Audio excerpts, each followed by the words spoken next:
Many organizations in our community are making change to move us forward. In today's Behind the Change, we look at an organization that is moving communities forward by looking back. Take a look at our sit-down interview with the Oregon Remembrance Project. Thank you for tuning in for Behind the Change, where we talk to the people and the groups behind the change that's happening in our communities. I am joined today by Taylor Stewart, the Executive Director of the Oregon Remembrance Project.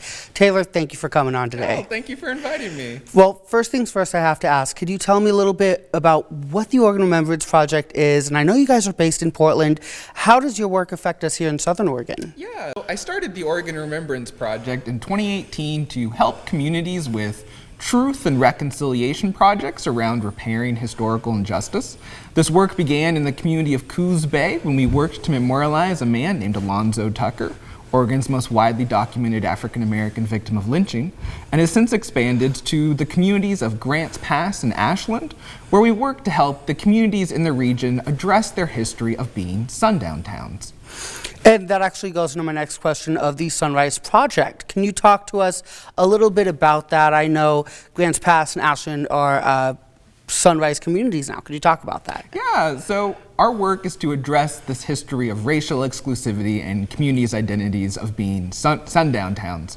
And so the work is called the Sunrise Project, with the idea that sunrise is the opposite to sundown and signals the start of a new day. And so we try and create this new identity in a community where everyone can feel safe, respected, and like they can call that space their home, so that Grants Pass and Ashland can proudly proclaim this new identity as that of being a sunrise community. And I know part of the organization focuses on the 3 R's of reconciliation.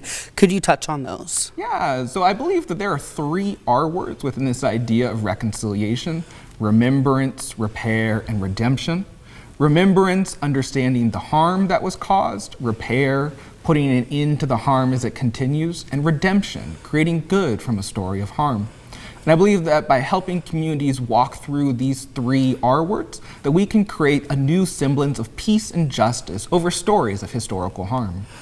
And the work that you guys do, it really addresses some heavy topics, but something that I've noticed here within the community is at these events, there's the tough subject that's talked about, but a lot of it's done in a joyful, a hopeful, sometimes even a fun way. Why is that the approach? Yeah, you know, it's our goal to make sure that people know that we do this because we find value and we love our communities here in Southern Oregon.